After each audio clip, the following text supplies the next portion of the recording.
Oh, I'm going to have to switch that around. That's better. I can't be on the wrong side. God, that was all a bit decadent for a minute there, wasn't it? Anyway, we're sorted now. Hello, everybody. It's Wednesday night. It's 9 o'clock. So that must mean that it's time for the lock-in. Which, it's getting close to the time where we need to change the name of this from lockdown lock-in to lock-in. Because even though I'm in lockdown, the vast majority of people who are watching this aren't in proper lockdown anymore. Feel sorry for me. Hello, everybody. Welcome back. Thanks for joining us. How are you? Baz and I are back. How are you doing, Baz? You all right?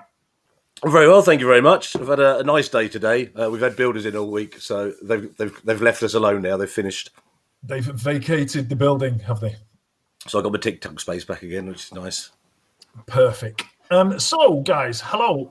Again, as you probably know by now, Wednesday night, 9 o'clock is the time when me and Baz jump into our virtual pub, the Brace of Reedlings, and we have a few drinks and a few chats, and basically it's just the ramblings of two middle-aged men in a pub, where we invite somebody to our table to come and stop us drinking too much and to chat and entertain us.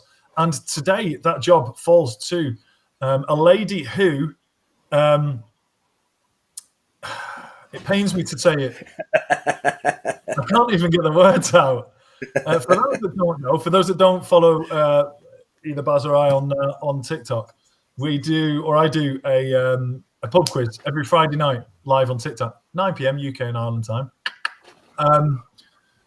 And we've been doing it since the 4th of November, and one person has won. One person has beaten Team Dad Dancer. So I can't think of a better achievement or way of introducing our guest as the only person to beat Team Dad Dancer on the Friday Night Pub Quiz on TikTok.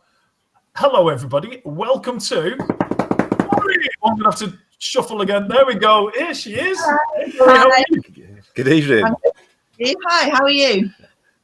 Very well, thank you. So before we get into introducing you and saying hello to the people in the comment section, the very first question I ask everybody who comes into our pub is a question I would ask if we went into a real pub together, which is, what are you drinking? Well, I'm drinking classic West Country. I've got Brothers cider. It is rhubarb and custard flavour. Oh, hold on! Wow. Yeah, it's really good. Wow. It's great. I was impressed with the local, with the local pride that you'd gone with the cider, but to find it was rhubarb and custard flavour, that's incredible. Got to keep the colour scheme going. So, well, I didn't I didn't realise it. Had you dressed for your drink, or are you drinking according to your dress? Or dressed for the drink. Time. Baz, if you're dressed for the drink, God knows what you're drinking. Oh, I've been very boring today. So I literally had to raid the fridge because I didn't go out. So I'm drinking the fabled Corona to start with, and then I'm going to go onto the small amount of rum that I got left from last week. So that's out of desperation. Look at us openly drinking on the internet because we're not on TikTok.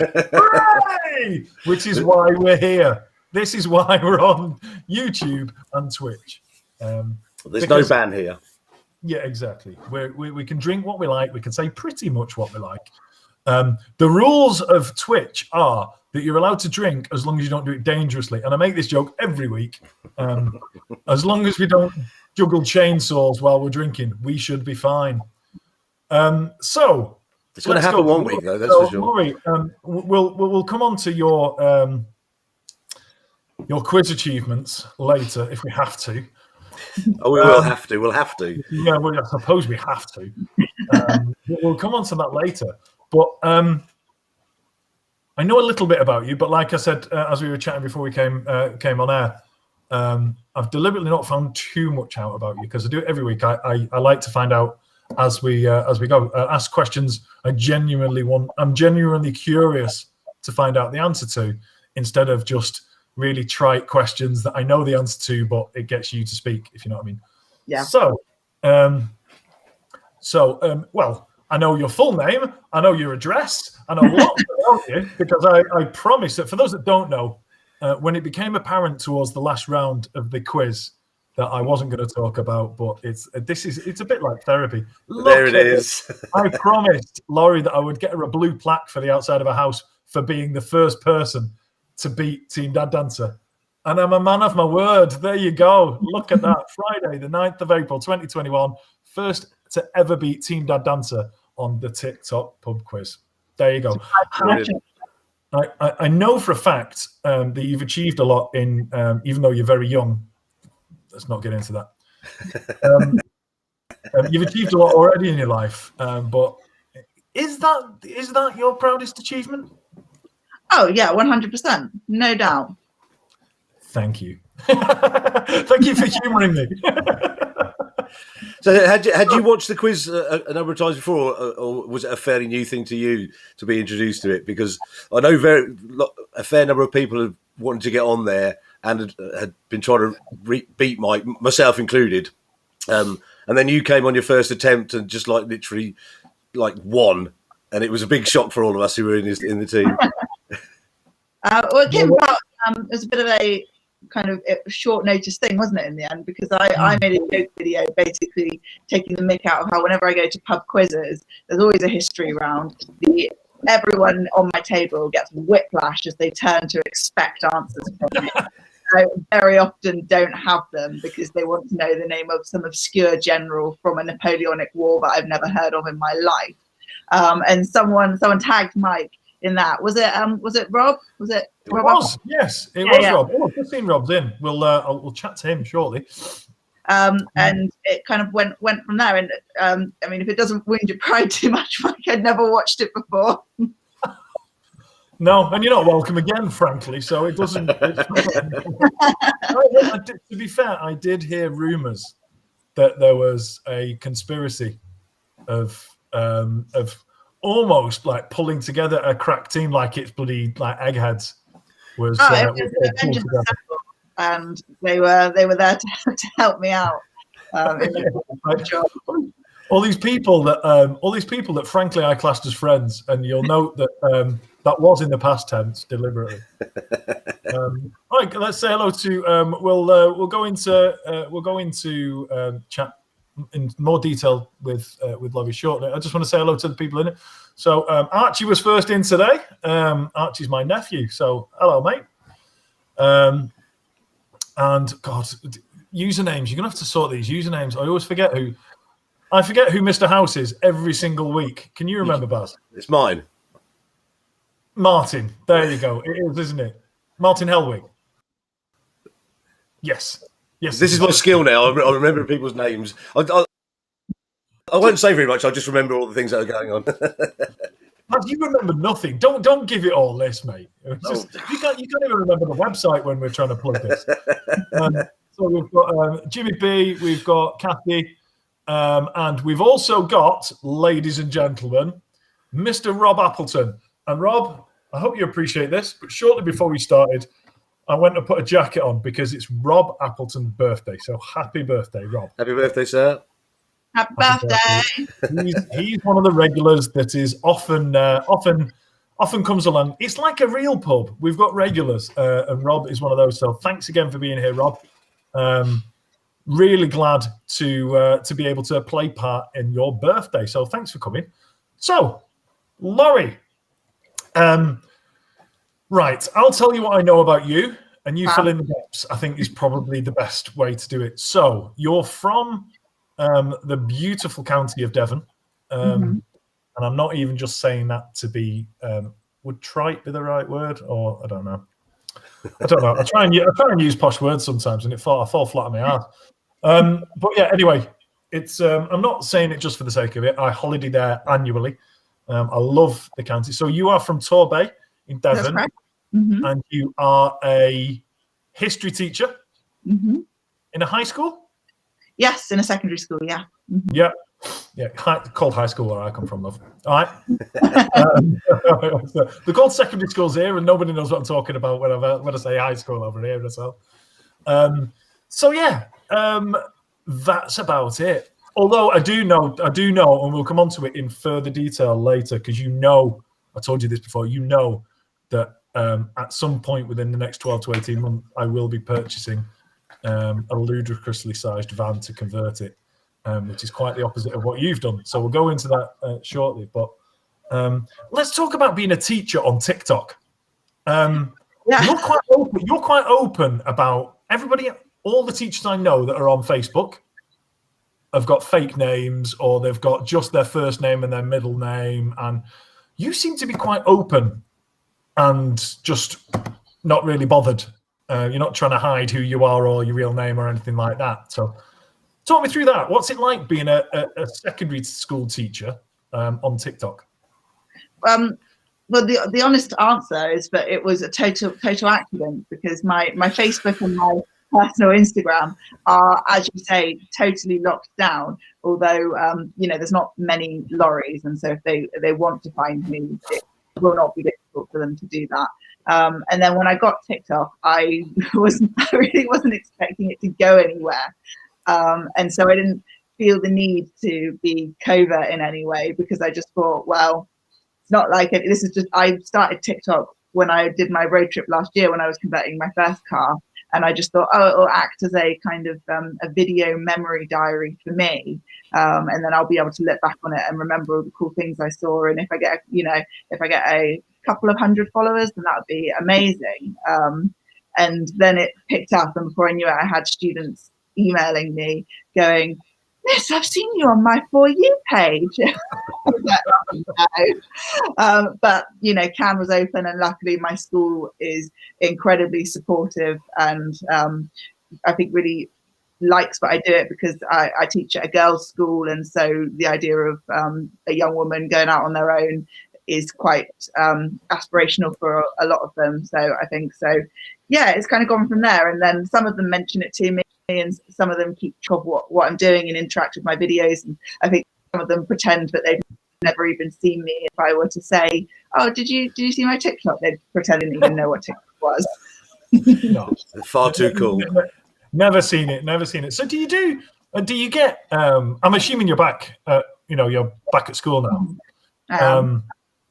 So, do any of the kids talk to you about it? Does it make you a cool teacher? Does it make you an embarrassing teacher, or is it just not spoken of?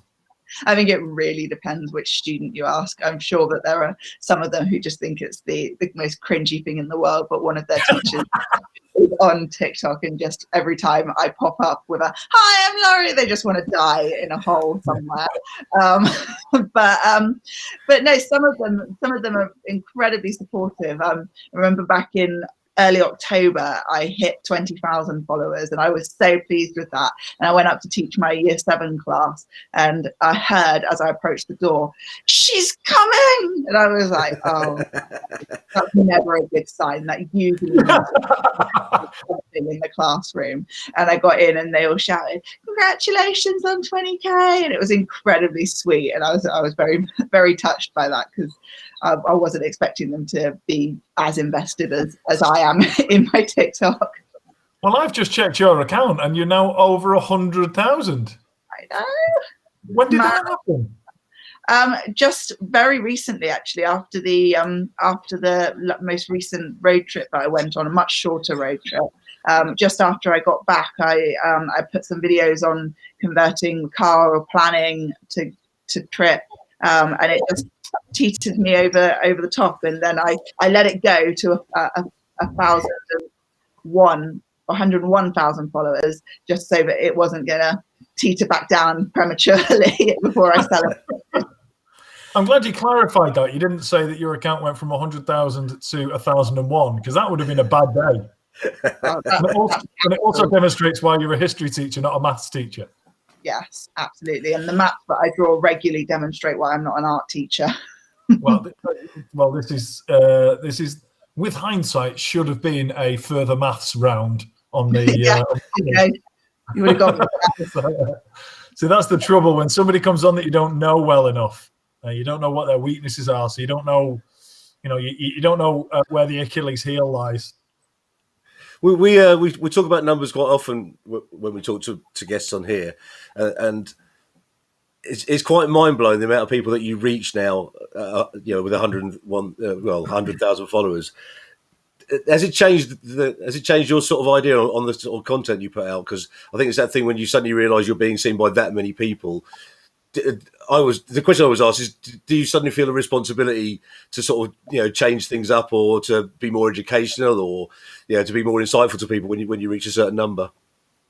I definitely feel a pressure to go out and find new places and create new interesting content, but I don't mind that too much, because it means that I actually spend my weekends exploring rather than sat snuggled up in my blanket watching the same TV shows that I've watched on repeat 5 times already. So yeah, I definitely feel that pressure, but I actually really like that. The weirdest thing for me is, since hitting 100,000, is that coming back to school to teach, like quite a lot of history and is quantified in numbers, and you'll be like, oh, they had an army of 30,000 men, or they massacred 60,000 people. And then the first thought that pops into my head is, that's not as many followers as I've got, which is awful. Oh, please say that. Please say that. And they went through and they massacred 60,000. But that's not that many, is it? I've got 100,000 followers.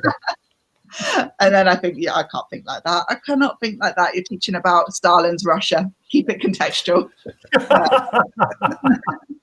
I often think like that because I just think I'm the same. Obviously, like the three of us have got over 100,000 followers on TikTok, which is quite bonkers. Because if you think about 12 months ago, obviously, or pre-lockdown, TikTok was just kids dancing on and lip syncing. And now there's none of that on my FYP. And my FYP is just full of like educational stuff, of travel logs, of van conversions, of like woodworking, and there's just so much content. Some bearded idiot jumping up and down in his garden, spinning round, and that kind of stuff. Do you know what I mean? So I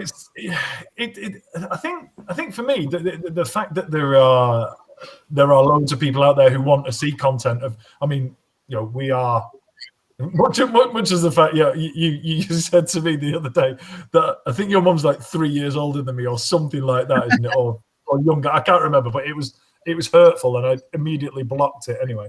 So I'm not suggesting we're the same generation. I'm just saying that none of us would traditionally fit the mold of TikTok yet. We've managed to get enough people to click a button to say they want to see more of our stuff. I just think it's amazing because I don't know about you, but I think it's a bit dramatic to say I wouldn't have got through lockdown without it, but it certainly helped. It certainly helped give me something to do while there's been nothing else to do. Yeah, I mean, it massively gave me a creative focus that I was certainly lacking in the first lockdown, and I channeled a lot of my energy into crochet in the first lockdown, which I don't think was healthy because I ended up with a small Pokemon army of crocheted Pokemon. I have no use for. But I was thinking you'd wasted your time in lockdown, but no, you'd created an army of crocheted items. Yeah, a formidable one at that as well. Was there 100,000 or were there less than that? Because that's not a big number unless it's 100,000. I think if I were to set myself the challenge of crocheting a Pokemon for every follower, I would fail that rapidly. No, that would be good. That would be good. Although bizarrely, crochet is a very cool thing on TikTok because one of a group of sort of I'm now immersed in a crochet verse, which is a thing which is really large in America. So I follow about at least a dozen crochet artists in America who make the most amazing, ridiculous crochet items, hats, full masks and things like that. So it's one of those things that go on.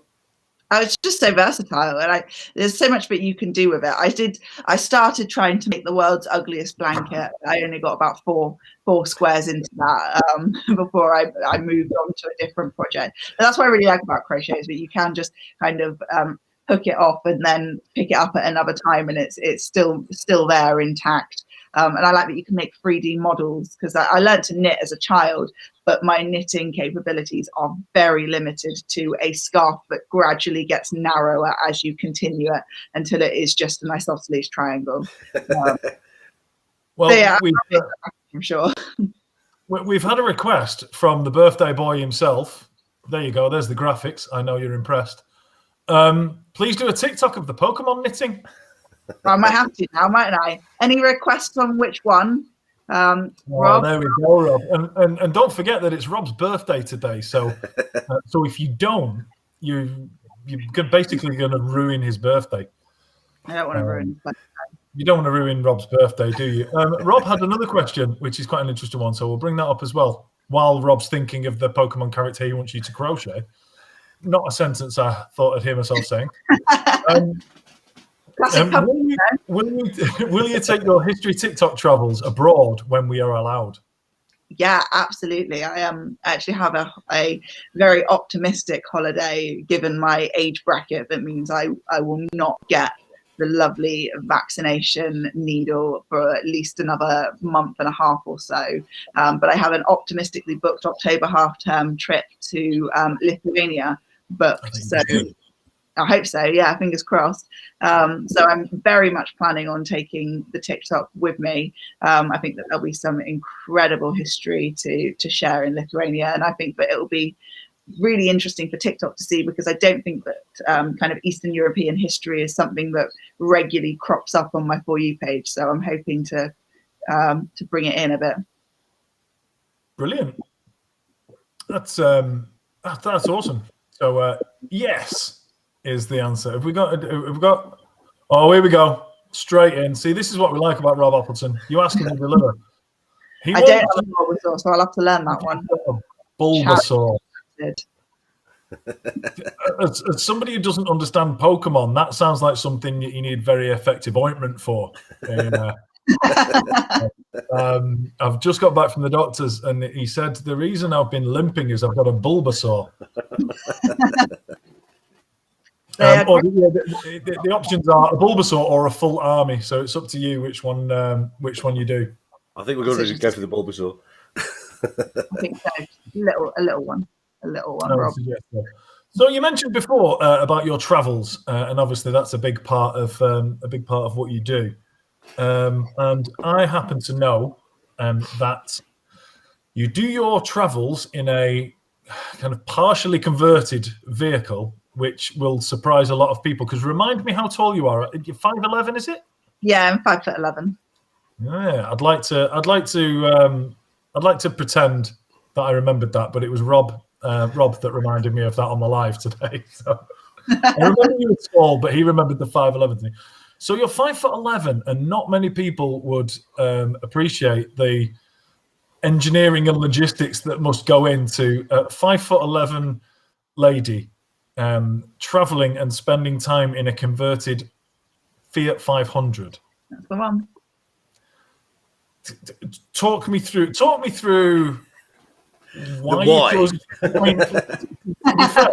you've gone from failing at crocheting the world's ugliest blanket to successfully converting the world's most inappropriate vehicle. So can you why a Fiat 500, and how does that pan out when you need to go to bed? Talk us through the kind of engineering feat that must happen to get you in there. Firstly, I think I'm going to have to add that to my LinkedIn as my my bio descriptor, from failing at the world's ugliest crochet blanket to successfully converting the world's most inappropriate vehicle. There you go. You can have that. Sorry. Oh, that's lovely. Like that. No, it's just about dark enough now. If I showed you outside, I could still play golf in it, put it that way. That's the benefit of living so far north. It doesn't go dark until very late. So yeah, it started last year because I had a car that I was only intending to own for a year, and I bought that car in 2017, I think, and then it just wouldn't die, and it was a Fiat Punto, and I'd never owned one before, and I absolutely hated it because it was a replacement I bought for the classic Mini that I owned before that. So I've got a penchant for small cars, but obviously once you've had the delights and character of a classic Mini, going from that to a boring, middle of the road, no personality Fiat Punto, I was really looking forward to the day it died and I could get rid of it. And then it wouldn't die. It just kept passing its MOT. Made me live it. No offense to anybody watching who owns a Fiat Punto, but your car's so dull that Laurie wishes it dead. Exactly. I very much do. I wish it ill. And so because I got a gift of 6 months because of COVID on the MOT. It was supposed to have its MOT in June, and it got extended to December because of the extension grant. And so I thought, well, I'm not wasting this. I will spend this time breaking this car. And since I figured fairly early on that I wouldn't be able to go away over the summer holidays like I usually do, because the best way not to get spotted by students is to take a plane and go far away from your local area. And so I thought, well, I'm going to see how far I can drive this. And if I get to Edinburgh, then that would be pretty cool, because I've never been to Scotland before. I'd love to visit Scotland. And then from there, I thought, oh, well, I'll take a tent and I'll go camping. And then I remember thinking, I wonder if I could sleep in the car. And it was that classic thing of my brain went, you can't sleep in the car. And my family went, don't be ridiculous. You can't sleep in the car. And I went, I'm going to sleep in the car. And so I enlisted the help of my stepdad, who I think agreed to it when he was under the impression that it would not happen. And so it was a safe agreement to make, because he would never actually have to follow through on that promise. But yeah, 2 weeks later, less than 2 weeks later, I had grabbed materials from B&Q, turned up at his flat and gone, build me something I can sleep on, please, with storage. And he went, okay.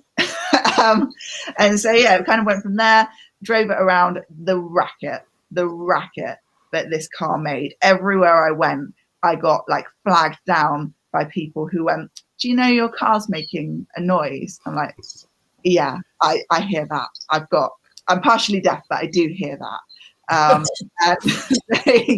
And I'd go, yeah, I know. But by the time it got back, it was absolutely horrendous. I've got a video actually I keep meaning to put up on TikTok, because lots of people ask why I got rid of Hank, my first car camper. And my mum took a video of me arriving back in Totnes, which is where I finished my road trip, and the noise is just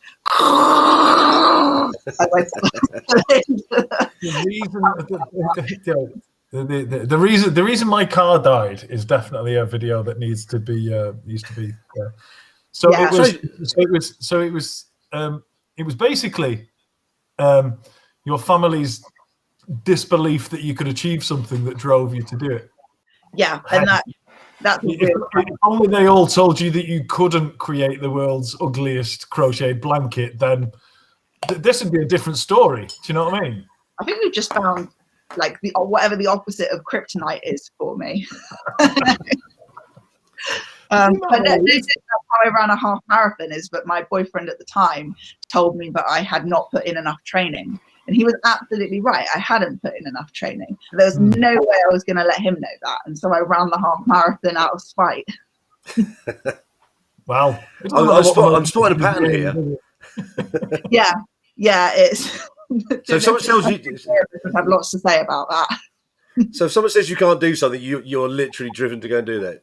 Exactly. I'm like, I can and I will. It's the perfect way to do things. Yeah. I bet you can't lose to me at the quiz next time you're on. Can and I will. I don't reckon you've got it in you. This is badly for you. Once the car finally died, I'd wanted a Fiat 500 for a long time, because they are so, I think they've done a great job of encapsulating the vintage feel of the original Fiat 500 with modern practicalities, which I don't think they've achieved with the Mini. I don't think that BMW Minis have successfully taken what makes a Mini so amazing and perfect. And I know that I may be biased because I had one, but I think that BMW Minis are a whole new breed of car. They're fine on their own, but they're not Minis. And I think that job there. I don't think sorry, it's worth pointing out as well that the modern Fiat 500 is huge inside for a tiny car. It's enormous. Yeah. Mm-hmm. it's all space and very little outside, isn't it? Exactly. It's kind of like a TARDIS car, which is kind of lost on a lot of people when I camp in it, is that it is just me, and I've got an inflatable mattress from Amazon, which gives the best bit about it is an inflatable. It's kind of like almost a U shape or a C shape, and it goes in the footwells behind the driver's seat, and then it's got another mattress that goes on top to broach the gap, and so you end up with a space which is probably about a meter by maybe $1.20 m, but if you put the seat forward, then you've got extra space, but you can just about stretch out. And there's nothing like that sweet morning stretch after you've been curled up into one position for the entire night. So it sounds to me like the secret that everyone's wanting to know the answer to of how do you fit a 5'11" lady into a Fiat 500. Turns out the answer is origami. Yes, that's correct. It's just, I'm going to have to turn on the light because I look like I've been on the sunbed for about 7 years. What the hell is going on with my lighting? I'm going to have to turn on big lights. Hold on a second. So I'm taking it with your experience of doing the Punto, converting it. You had a lot of experience going into the Fiat 500 then.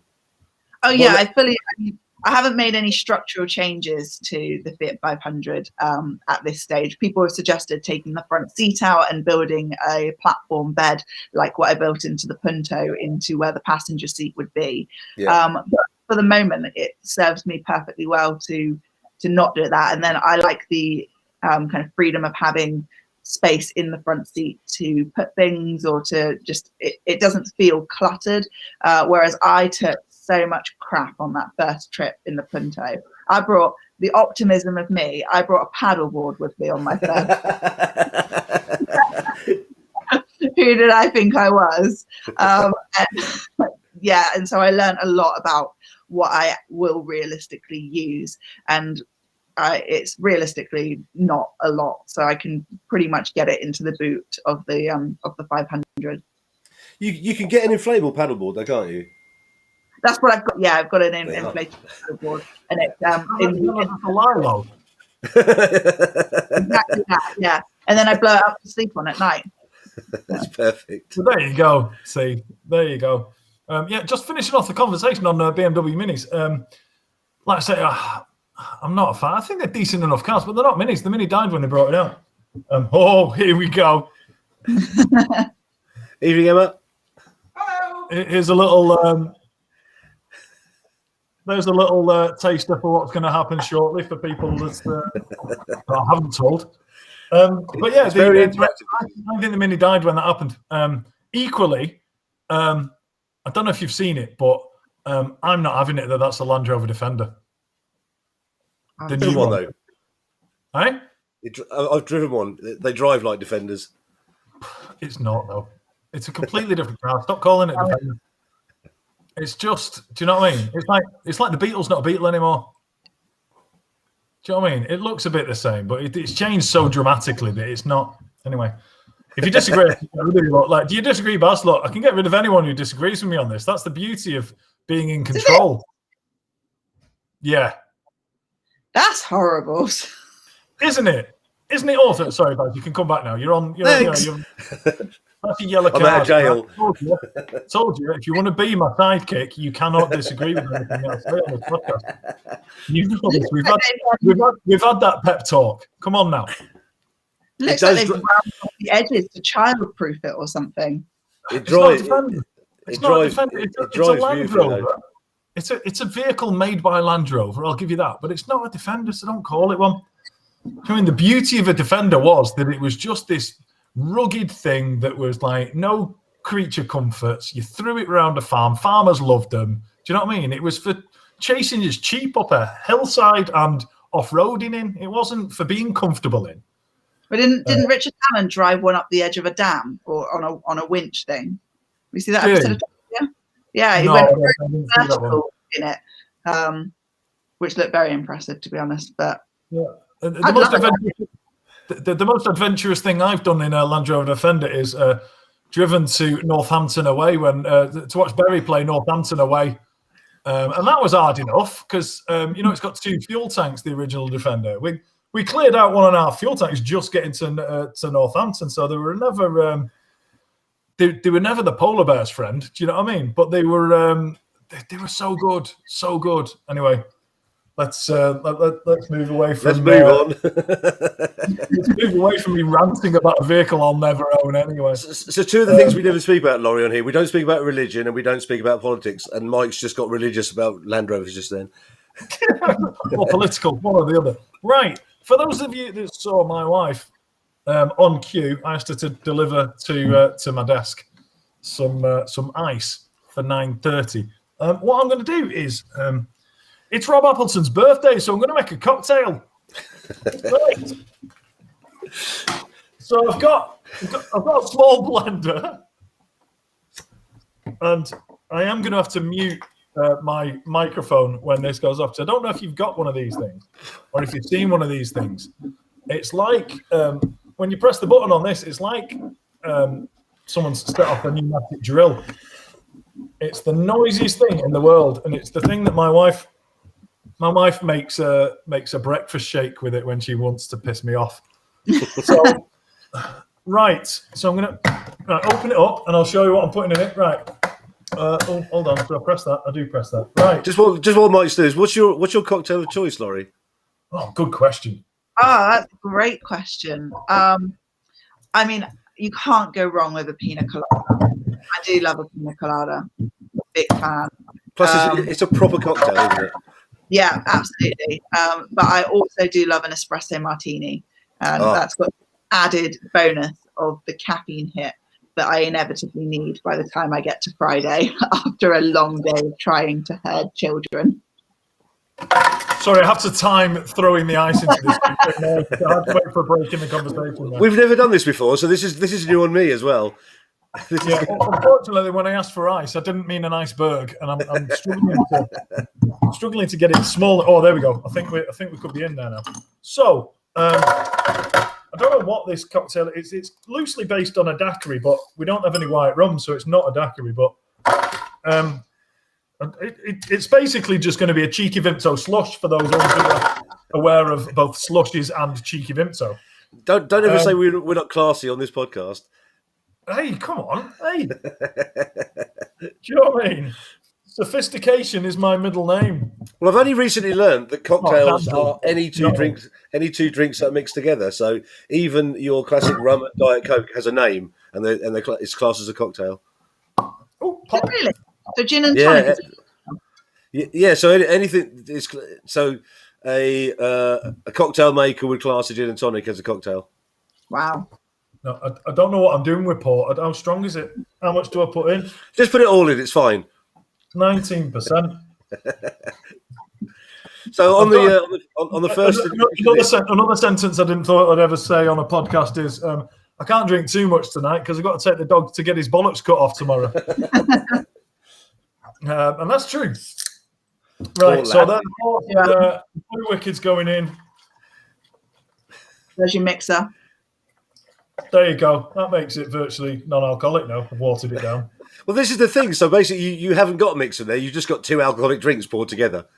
Nah, that's a mixer. Hold on. That's washes out. I might be able to trump you there, Mike, because I can't drink lots tonight because tomorrow my year 11 and 13 classes are leaving, which will only be made worse by a hangover. And I can definitely got to turn up smashed. They'll appreciate that. Right. So we've got the ice in. We've got the ice in. We've got. Do you know what? I'm gonna do it without muting myself. So just prepare yourself because this is going to make some racket. This will sound great on the audio. Oh yeah, you just wait. Shall I put it on blend, max blend, or crush? I'm putting it crush, will it? Yeah. Well, crush. Try all three. We didn't come here to experience one only. What the hell's happening? I don't know what's going on. Just make sure the lid's on properly. We'll be fine. No, I think that's. Oh, is that? There you go. Is that? This is fascinating viewing, by the way. You've got to press the power button before you like. There's lights flashing on it, but I don't know why they're flashing.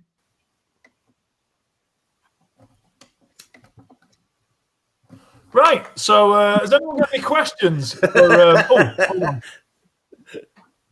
Oh, Jill's asking me why am I castrating my dog?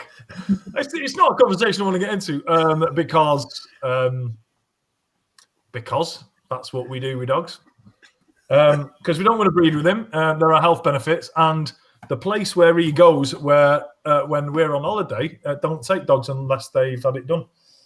And he did a large poo on the rug earlier, so that's going to teach him a lesson, isn't it? Yeah, exactly. We'll do that again. Oh, I'm disappointed. Isn't it, eh? You don't get this on. I might have to shut the door. Hold on a sec. We came on to talk about history and cars, and we're talking about a blender that doesn't work. So if anyone can Google how to get this blender to work, please do now, because it's essential right now. Yeah, it's not acting much like a ninja at the moment. I'm just gonna send Emma a message on TikTok. It's just flashing that. Here we go. If the lights won't work, I need to send it off.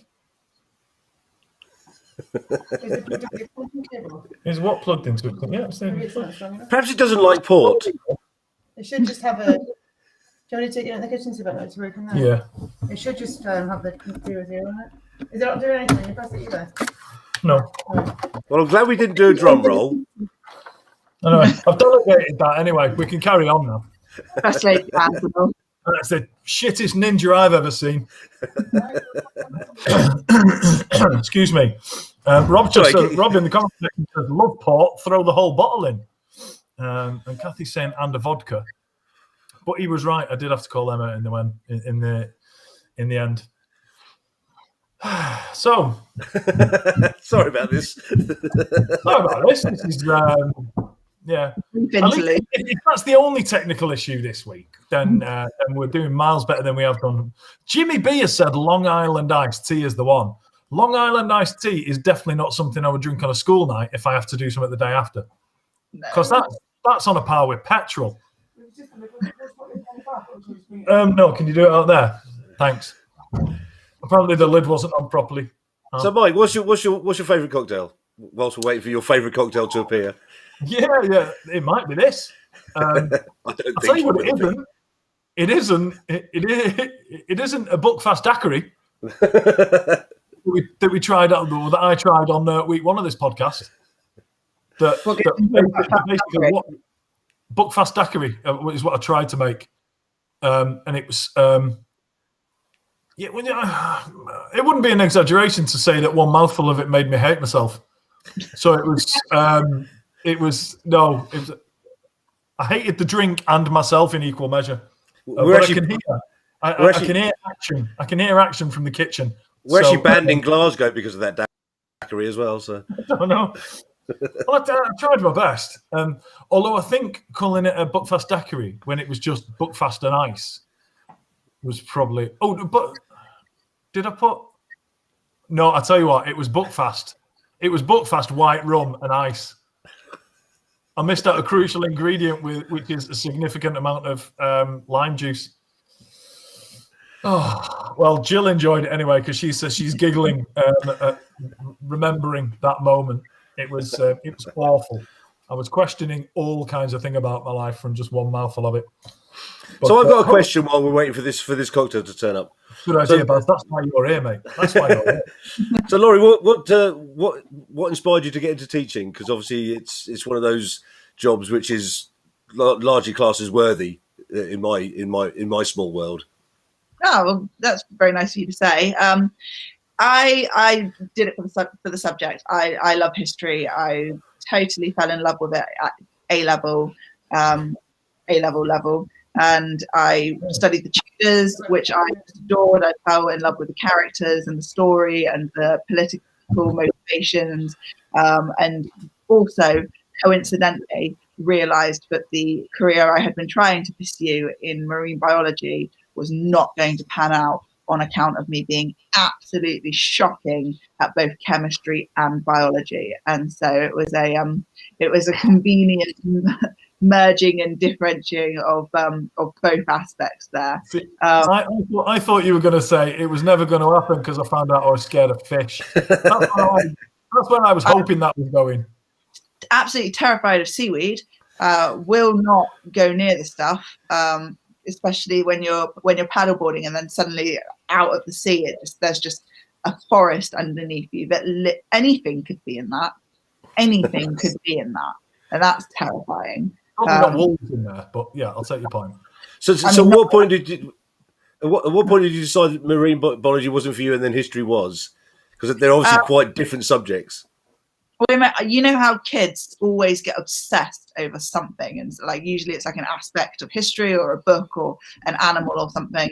I got totally obsessed with dolphins, and I had a VHS that I would just put into my little TV combi player, and I would watch this VHS on repeat and learn everything I could about dolphins. And in my head, I was going to grow up to be the new David Attenborough, because at that young age, I'd rationalised that when the terrible day that Sir Attenborough does pass away, they're going to want someone who's quite different to replace him. And I thought, well, I'll be younger and I'll be female, and that's all that will be required. I'll go straight into that massive monumental void that he will have left in television. And then I found out actually that my year 7 geography teacher, who was actually a PE specialist, did in fact have a degree in marine biology.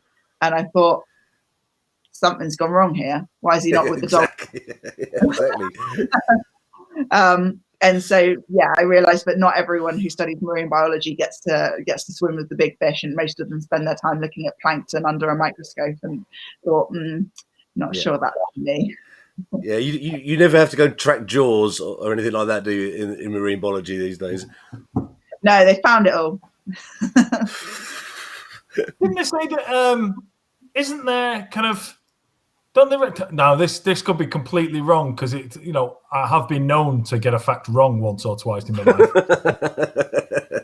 But isn't there something about, they reckon there's more undiscovered life in the sea than there is stuff we've already discovered, or something like that? I don't know. It might not be as dramatic as that, but it's the one we know less about the deep sea than we do about space, or something like that. Yeah, I've heard that, but that also seems really scary, and I want no part of that. Yeah, especially not when you've seen the photos of what's down there.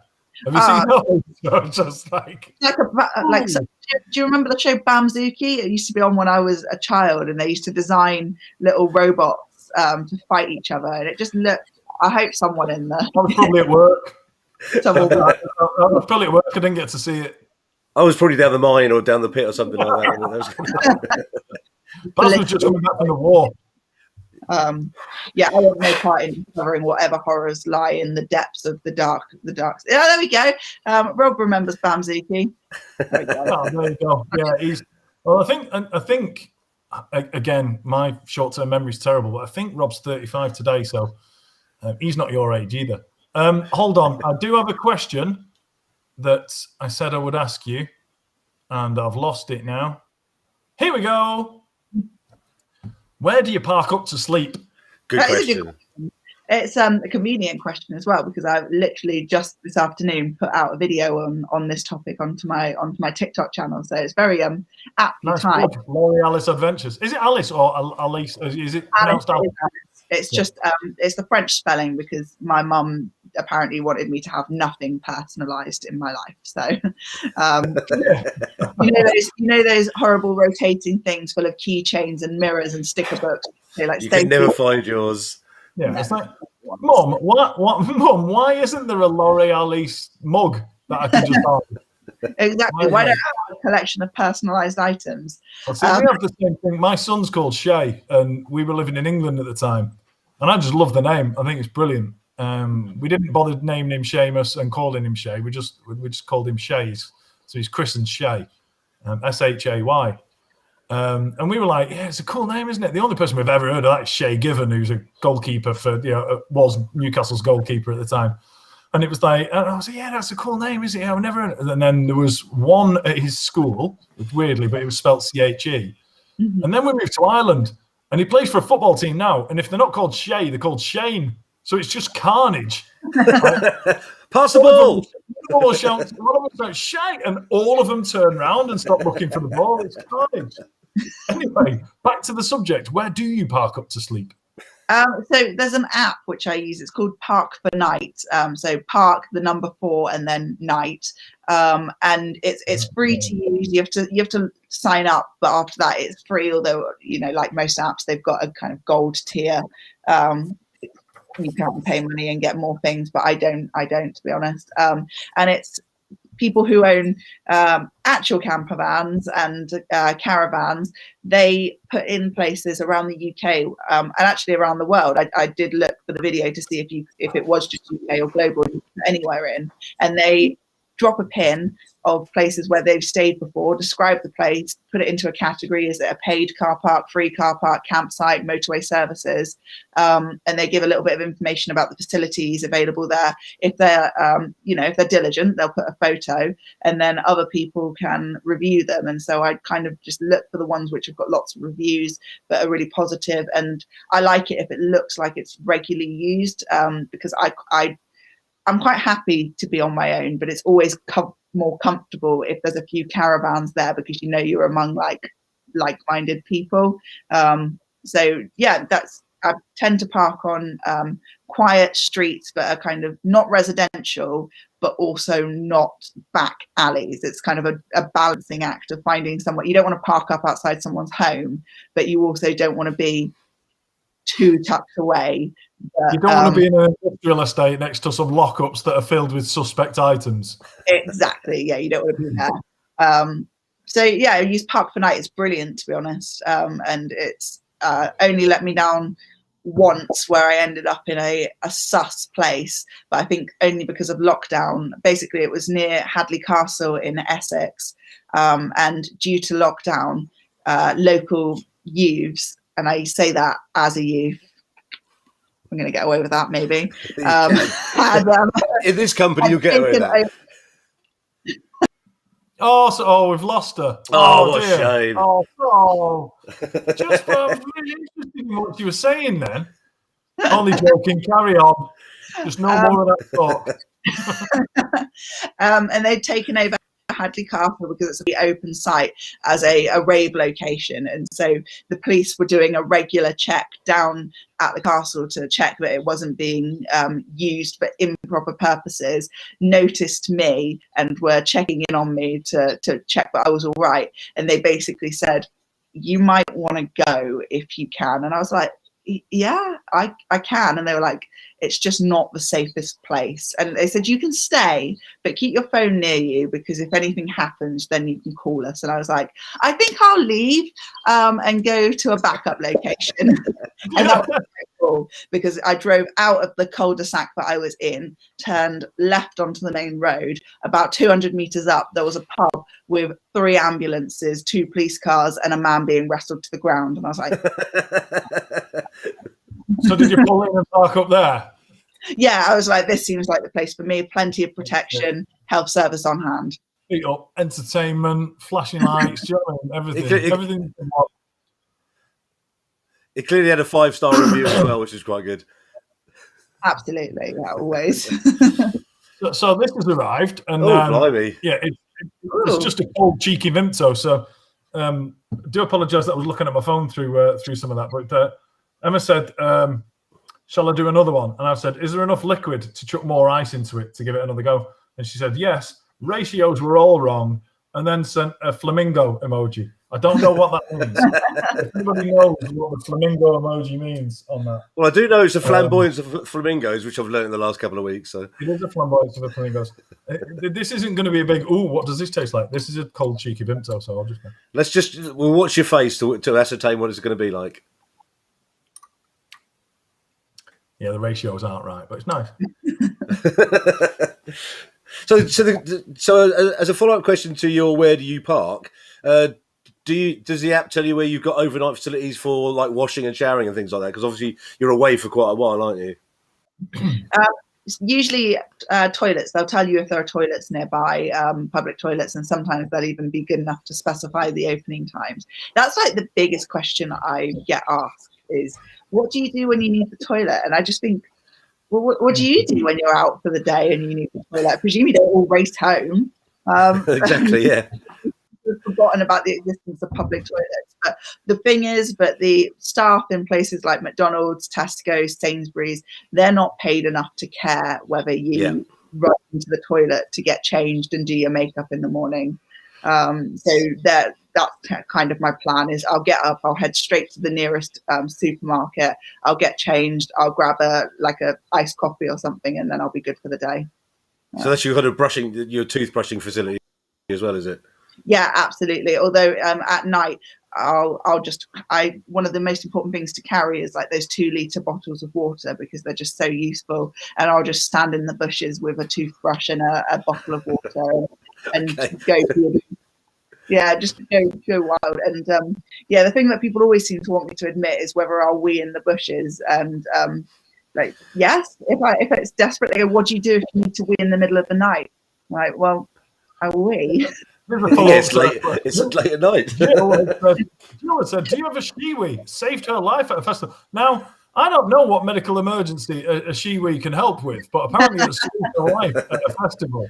Must have had been attached to a defibrillator. Or do you have a shiwi? Again, it's a question I never thought I would ask of anybody. I do have one. I have a full kind of emergency kit of shiwi, trowel, and sanitary bags. And luckily, I'm very pleased to say none of it has ever had to be used yet. So it's there because, you know, Boy Scouts, fail to prepare, prepare to fail. But I've not had to use it yet. And this is why we're not on TikTok having this interview. yeah. Because we're talking about shitting in a ditch, and that's probably against the community guidelines. Anyway, the wife's come up trumps. Oh, look at that. There you go. That's what it was supposed to look like. And it's in a gin box as well. Lovely. So more importantly, how is it? Oh, there you go. I can't feel my teeth. You're not supposed to. Yeah, there you go. Whitley Neal, is that Jim? Yes, yeah, it is. Yeah. I should have read further down. It says Whitley Neal handcrafted gin. So what's the longest trip? What's the longest trip you've taken in your small camper van? It was last summer in the Punto. I did 28 days, and I stuck to the coast. I went right the way up to Edinburgh, and then because Aberdeenshire was closed because they had like a little bout of COVID at that time, and so I wasn't able to do my original plan, which was just to stick to the coast and go around Aberdeenshire and down to Inverness that way. So instead I cut across to Glasgow and went up the west coast of Scotland to Skye, up to John O'Groats, and then back down and across to the other side of England and down to Land's End and round. And I would have gone for longer, but my brother was visiting for the bank holiday, and my mum said, "You will be back for that, won't you?" And I was like, "Oh God, well, I'd never miss it, Mum. I'll be there." So I had to be back for 28. I don't resent his visit in the slightest. No, he couldn't come next week, could he? Ruining your life since the day you were born. Oh, he was since born. 1996. So, has there been a? Tell me that's not the year you were born. Sorry? Tell me that's not the year you were born. No, that's the year he was born. I was born in 1994. Okay. Yeah. You were born in what? 1994. 1994. Yeah, I think we have had this conversation before. That I have. Was there a clown's car just come past then? Whose fault was that? Was that you? That wasn't me. It's mine, sorry. It's Laurie's next car. No, it's just Harpo's just turned up. He's someone's ordered a clown taxi. So go on, Mike. The short answer. This is much better now. It's much better. I'm fascinated. Go on. We've got a just before I lose it. Not me lose it before I lose this question. Although there's every chance because I'm drinking a daiquiri. But Martin has asked a question which is quite a sensible question, I think. And let's not go into any German stereotypes on a sensible question. When studying to be a history teacher, do you have to specialise, like in the Middle Ages or modern history? Do you know, it's so funny that that's the question that was asked, because my year 13s were honestly asking me this earlier today. But no, you do your history degree in whatever specialties that your degree provider gives, and then you do your PGCE, and you actually study very little history in that year. You just study how to teach, and they try and teach you how to manage behavior. But of course, you can't really teach that until you're actually in the classroom, and then it's too late because the behavior is happening, and you just have to react to it and hope that what you say is reasonable and acceptable. And then once you get your job, you get told what you'll be teaching, and you get given a stack as long as your arm of textbooks for the summer before, and then you spend that summer learning your A level before you then teach it and GCSE subjects, and then you teach it in the September, and you try and stay at least 3 lessons ahead of the class that you're teaching at any given point. And that was my tactic. So I'd never studied Russia before at all in my life. I was aware it was a big gap in my my historical knowledge, but I'd never studied the Cold War. I'd never studied the Revolution. I'd looked at Russia briefly as part of post-war Germany, and then I was being told that I was going to be teaching the depth study of the Russian Revolution, and that it was very important that I knew the intricacies of communism versus capitalism and the Stalinist dictatorship. And I was like, yeah, I can do that. That's fine. Did someone tell you couldn't do it, and that's why you were so good at it? No, in this case, it was more like, if you don't do it, you won't be being paid. Oh, well, there's a great motivator. I'll learn that. See, that just sounded like I flicked onto an episode of Mastermind, and they're going, your specialized subject is, and then you've gone like 1800s Russian warfare, and this guy, and I've gone, oh well, bollocks! So I'm not going to read that, am I? That's where my mind went when you said that. It was just like, what am I going to do for the next 2 minutes while this guy answers questions I've no idea of the answer to? So it must be fascinating to the point that when you're given these subjects that you know that you're going to be teaching, to actually immerse yourself in them as well, because obviously you've got an interest in history, otherwise you wouldn't be teaching history. Yeah, absolutely. Have you been given any part of the curriculum so far? You just go, oh shit, I'm not interested in that. English Civil War, we do it in year 8 only, and I condense it right down. Right. I think my head of department likes to spend about 5 or 6 lessons on it. I blitz through it in 2. There you go. I like causes of the English Civil War, main battles of the English Civil War. Great, let's lop his head off. That's the bit we're all here for.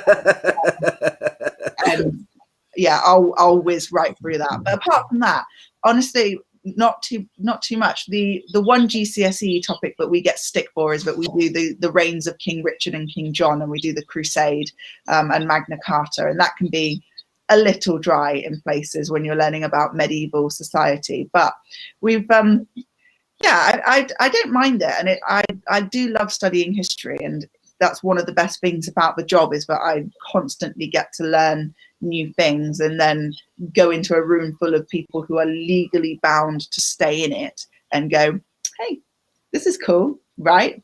And they go, yeah. And I go, right? I'm going to fail you if you disagree. Yeah. So yeah, that's kind of how it happens. So I have a question on curriculum. Yeah. I dropped history at the first opportunity, and I wish I hadn't, because now I'm not interested enough to bother my arse reading a book about it or watching documentaries about it. But it does kind of fascinate me. Thinking like I'll give you an example. It needs to mean something to me. It's like my mother gave me a saw that belonged to my great grandfather. Oh, wow. And he used it building the Queen Mary on the Clyde back in the day, and I still use it. I used it to cut a hole in my worktop to put my sink in, and it works. It works perfectly. And the thing's 100 and God knows how many years. It's over 100 years old, and it's phenomenal. And that, just like when I first started to use that, I felt myself like welling up, and I was just thinking about who else, or I know who had used it, but what it'd been used for, and just thinking back to, this was used to build like some iconic ships in history and all, and that felt like, that felt real. Do you know what I mean? Whereas a lot of history doesn't.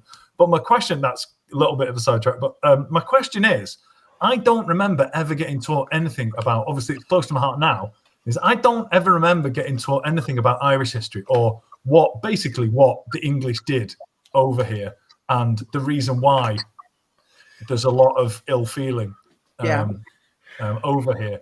Because it was It was, yeah, exactly. It's my suspicion is that because it's a period of history that has zero grace or nothing pleasant it could be taught about it.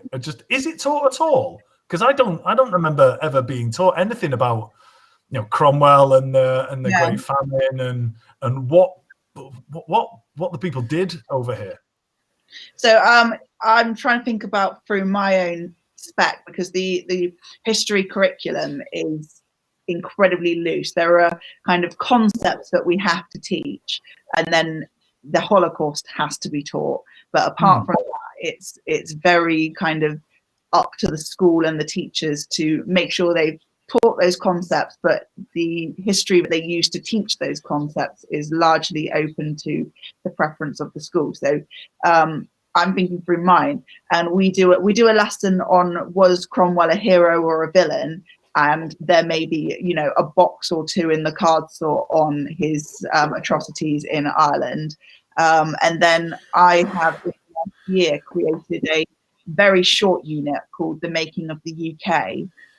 But it's predominantly focused in Scotland for me, because I'm really passionate about Scottish history, and so it's the Battle of Culloden and the Act of Union. But the lesson after that is about did England have a harder job subduing Scotland or Ireland? We don't put Wales in it, because obviously Wales was conquered way earlier, and at this point was just there. Wasn't it? It's certainly, and it's something that I definitely want to branch out, and I have thought previously about, I must put a specifically, the Troubles, and I would do an Irish history lesson, or Ireland's relationship with the rest of the UK, because it is fascinating and it is absolutely undertaught in schools. But the real problem is time.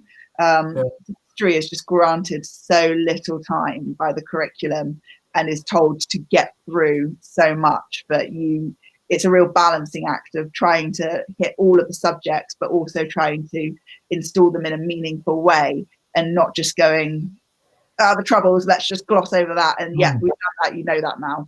See, I think it should be included in the curriculum in the same way that the Holocaust is, because I think it's just as important, and nobody knows about, it's like people know that, people my age know that there was all this shit going on in Northern Ireland, didn't really understand what it was, thought it was a bit of a petty squabble between, like, oh, we want it to be, but don't know why. Do you know what I mean? And I think it's like, when I come over here, and I still don't know that much about it, to be honest, but I do know that I'm constantly glad that when all of that was happening, all my ancestors were Scottish and not English, so I might talk like I'm English, but it's a hugely sensitive subject, and it would help people if it was taught in schools. It would help people understand why the massive sticking point of Brexit is the massive sticking point of Brexit. So it would bring it to be contemporary. Do you know? It would explain why all the feeling is the way it is, and so on. But yeah, sorry, that was just a bit of a beef of mine, because I just think it just seems like it's an omission by. Totally valid. By a country that's hugely embarrassed by it. But just like the Holocaust, it should just be, it's an unpleasant thing to learn about. But I don't think the English government should, or the British government should kind of sweep it under the carpet because they're embarrassed about what happened, because it was a significant amount of time ago. But I know people over here would appreciate it, and people in Northern Ireland would appreciate it, and just an understanding of what it's. Oh Jesus! Hold on a minute. Hey, is it a bank? That doesn't happen on the telly, does it? You don't get like Jonathan Ross getting interrupted by an alert on his phone telling him to book a golf round. Right. Here's a question. Sorry, hold that thought about it. I'm long overdue asking this one from Jill. What's the funniest answer to a question a child's given? Oh my gosh, so many. They're just the gold nuggets, and you, as a teacher, you really do try and. We have time to hear them all. That's what we're here for. You try and think about their feelings in the moment, and you try and install this, there's no silly questions, no silly comments, and for the most part it's true. And then a child makes a comment that means you have to stop your history lesson in order to explain the workings of the solar system and how gravity works and how we go around the sun and the sun doesn't go around us, and that the moon isn't just blocking out the sun unless it's an eclipse, in which case, yes, that is the sun blocking out the moon, or vice versa. I had a good one. So my year 8s have just recently done a key assessment on slavery and empire. Really crucial topic, one which I take great pride in teaching them properly and making sure that they understand everything.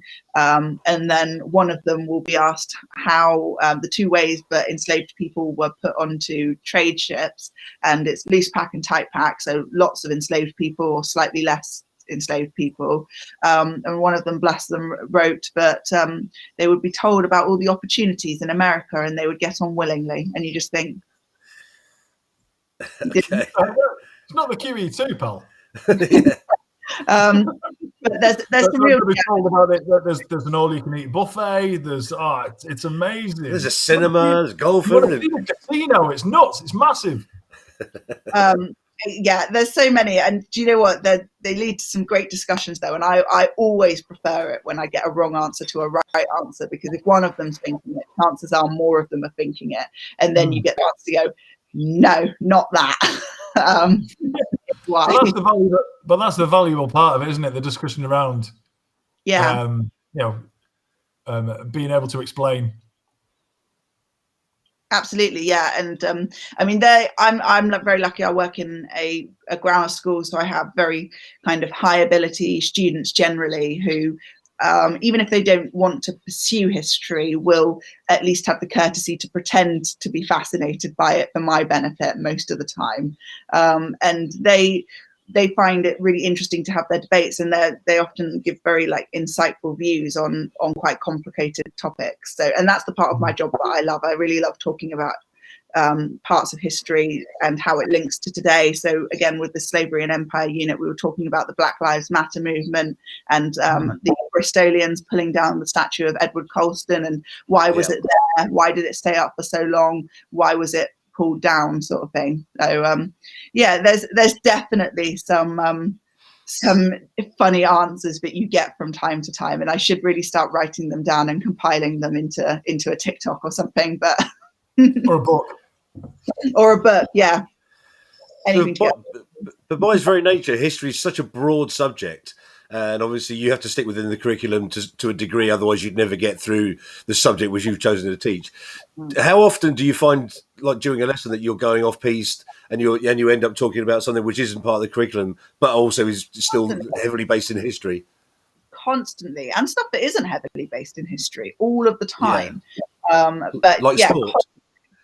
Like sport, everything. But all the time. It's such a kind of topic, a platform topic to go off on other discussions. And that's a question that my students ask me quite often is, don't I get bored of teaching the same lessons year after year? And the honest truth is, but I don't, because they always make something different out of it, and they always want to, as a class, discuss a slightly different aspect of it. So it doesn't feel like the same lesson. I'm guessing teaching's changed a bit, because, like Mike, I wasn't particularly interested in history at school because the curriculum was it seemed very cherry picked in terms of these are the parts of history you're going to learn, whereas you seem to have a much more open discussion with people about history in general, because I think it becomes more of a fascinating subject when you can literally talk about every aspect of history rather than just the 13 or 14 different things which are listed down as being the things you have to teach in the school year. Yeah, absolutely. And I don't think I would enjoy my job as much as if it was like that, whereas I have free reign to talk about whatever I want to, and I teach bits of history that I think is really important, and people will say that I conform to the leftist agenda of this, that or the other, but the thing is, I don't have to tell the kids that the British Empire was a bad thing, because I will give them a series of neutral statements telling them what happened, and they will conclude on their own that the British Empire was a bad thing. So it's not. It doesn't have to be political because the kids know right. Kids know right from wrong, and they work it out themselves.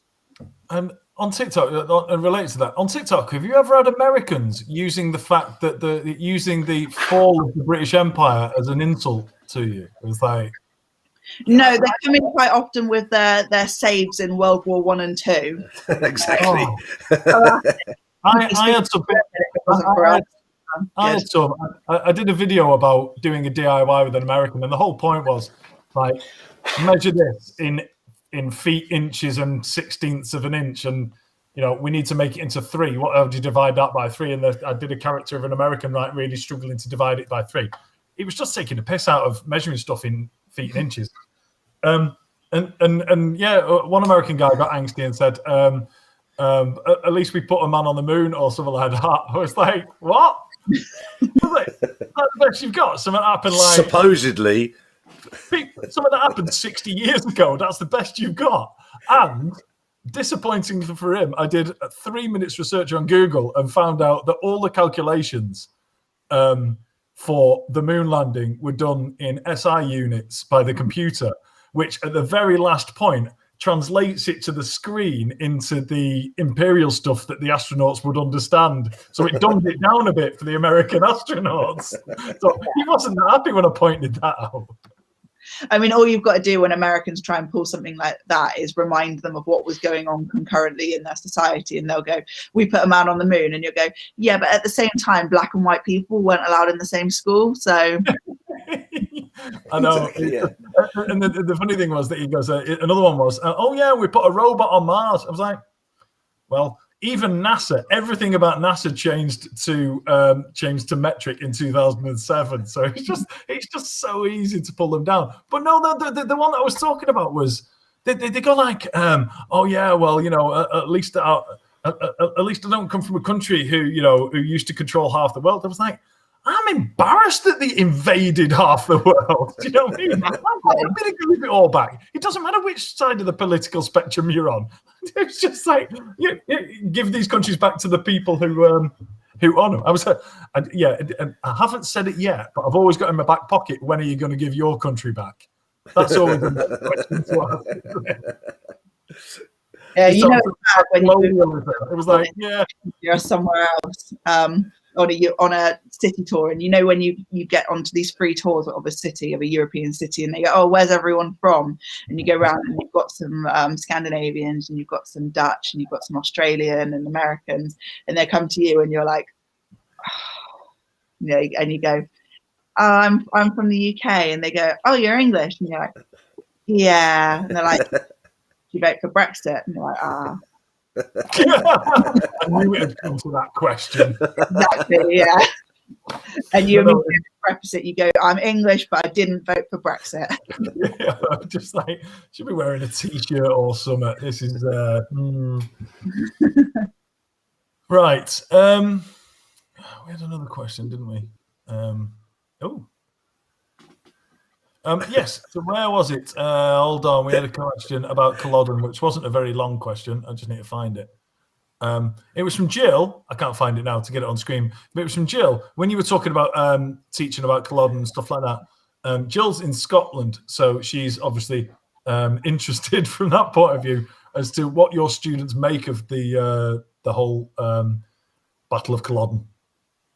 Well, Jill, firstly, I'm incredibly jealous that you're in Scotland, because having visited it a grand total of once, I was incredibly tempted to pack up my life and move there, because it's such a beautiful country full of really lovely people, as long as you can take a bit of ribbing as an English person. But it's very much the same as what I was saying about the empires, but the kids know right from wrong. And they understand the narrative. Because we teach about Bonnie Prince Charlie and the Jacobites, and so they understand why many of the people in Scotland felt like the Stuart line should have continued there. And so following the aftermath with the practically obliterating Highland culture, criminalizing Highland culture, shipping Highlanders and Jacobites off to the Americas, and enslaving them left, right, and centre. They know that's a bad thing.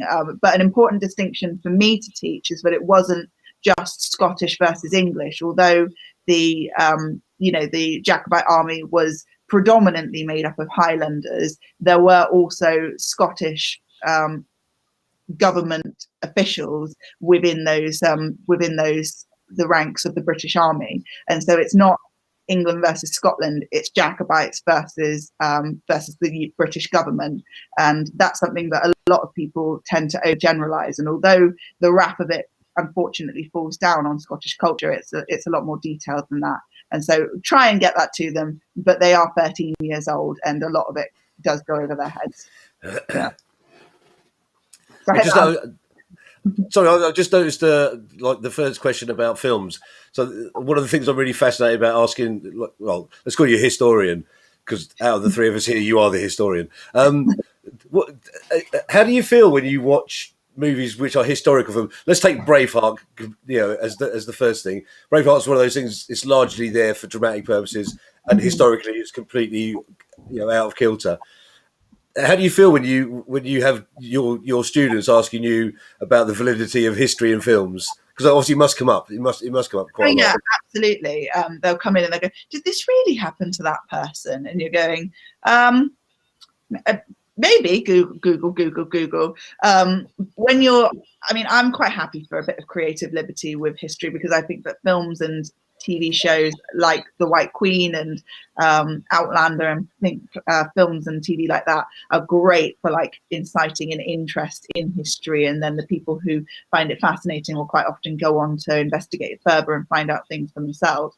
But that being said, I cannot abide when they make pointless changes. So, for example, one of my favourite historical TV shows is The Tudors, and I've just finished watching it again. It's great, isn't it? It's so wonderfully created. But at one point, one of Henry's sisters goes off to marry the King of Portugal in the Tudors, and it's not. She married the King of France, and there's no need for it. There's no need for that change. It adds nothing to the storyline. So those things annoy me, because I'm like, why don't you just call a historian? They would have told you. But yeah, they must have had a historian involved with the entire program to get any of it right. But like you say, there's certain things. Like you say, there's no reason why some things are added to make drama when Portugal, France made no difference, did it? Yeah, it might as well be accurate in my view. But yeah, I encourage them to do everything, to watch anything and everything. And to be honest, Horrible Histories does 90% of my job in terms of it's so good. Yeah, exactly. And sit down at parents' evening and they go, "Oh, they love Horrible Histories." I'm like, good, excellent. just as a quick before we probably move on to something else, have you watched The Great? Oh, that's the one with Nicholas Hoult and is it Elle Fanning? Is that who's in it? Yeah, Elle Fanning. Yeah. But You should watch it. It's literally the funniest thing ever. I've heard it's hilarious, and because it's Russia as well, so I will watch it for sure. Do you have a favourite?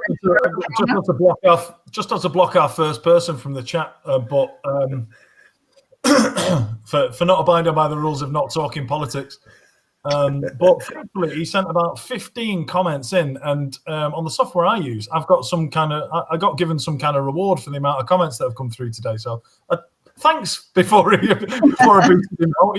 I got some award, and yeah, the Rob has pointed out he's won that Lewis Wright 06 has won Bell End of the Day. It's something that I award on a daily basis on my lives, but only once. Sorry, Laurie, you asked a question there before. I was just curious about what your favourite historical films or TV shows are. Well, they're so good at the moment in terms of being dramatised. The Great was the one that I've really been impressed with, purely because I didn't know anything about the subject, and also it's been put forward in a way which you cannot sort of fail to watch it, because adding comedy to history is like, you can't go wrong with it really, particularly with how crazy kings and queens apparently have been over the years in terms of absolute like madness. And you could look at, obviously looking through history, you could look at so many reasons why you would go, the monarchy, why would you have those people back in the day? Why would you not overthrow these people? Because they're all clearly stark raving mad. Oh, absolutely. I genuinely think history is hilarious. And one of my favorite things about teaching something like the Cold War is that it is just a massive contest of, it's basically a pissing contest. It's what weapon I've got. Yeah, well, look what weapon I've got. And then just two cowards, just man after man after man going, I've got the biggest weapon. No, I've got the biggest weapon. And I think that's hilarious. It really cracks me up. So just on the subject, unfortunately it's on Apple TV, so it's not open to many people, but there's a rewriting of history called For All Mankind, and it basically sets a scenario that Russia had landed the first man on the moon, not the first man on the moon, but it was a woman as well. So it rewrites history based on the fact that Russia put the first person on the moon, and it's just what happened after that. I like an alternate history. Man in the High Tower as well is good. Is it High Tower? In the High Castle. Yeah. Yeah. So I watched that a few years ago. I really enjoyed Sorry, that. Mike's looking a bit sort of like perturbed. Sorry. It's just that I'm quite happy that you're chatting away, but I'm just like, this is movies and history. It's not just quizzes where they go over my head. But to be fair, the comment section have dragged it back for me, because they've when they're saying like, what's your best historical thing, it's like they're not actually real, but one of them is. Yes, so who was it who said it first? It was Jimmy, was it? Who said Blackadder? Oh, superb. Which is tremendous. Sorry, what was that? Were you shaking your head at Blackadder for a... Oh, no, I love Blackadder. It's great. Okay, so I didn't hear your reply. I just saw you shaking your head. I was like, oh my God, no. So Blackadder's a tremendous one. Obviously not real. But horrible histories as well. That's about my level, that is. That's everyone's level. Tremendous. There's no one who doesn't love horrible histories. I defy anyone not to box for a second. But that's it. So yeah, now we've got some more people in now. We've got Adam and Jess is here. Jess is here, as well as Rob, Kathy, Jill, Martin, all the ones who've been in here for a while. Sadly, Lewis Wright's gone. I do know a Lewis Wright, but I hope it's not in from my... I'll just blocked from the comment section for being a bellend. But who knows? It quite possibly could be, because he is a bitter one. See, Rob Hampton's put Monty Python and the Holy Grail. This is definitely kind of my I don't think I've ever watched. I don't watch many films. I think that's my drawback, which I shouldn't be revealing to somebody who could potentially who's potentially legally obliged to have a rematch at the quiz. So you get to choose a subject, Laurie. Do that one. Yeah, well, if she chooses movies or history, then I'm going for A-level maths. I suspect Mike's still a little bit better by the fact that you turned sport into a history round. Yeah, I've heard it mentioned a few times on the live. That was a bit of a I felt like I was led down a dark alley and mugged. That's what it felt like. Well, I'm due to take Mike on again at some point. So, Laurie, I might get you to write me 5 questions on history. I keep inviting you on, Baz, and you keep refusing to come on. I've agreed I will now when you're desperate. Well, I'm not desperate. I've got loads of people who can come on. I've got Laurie Knox literally asking me to come back on. That's how. Well, you definitely need to get the champion back on as well. Oh, see, That's you, by the way. yeah, well, I guess so. But yeah, well, now I know gloves are off with the questions after turning the sports round into a female history round. I will. I know that I can be. That I can pull us. I don't need to pull any punches in writing the questions.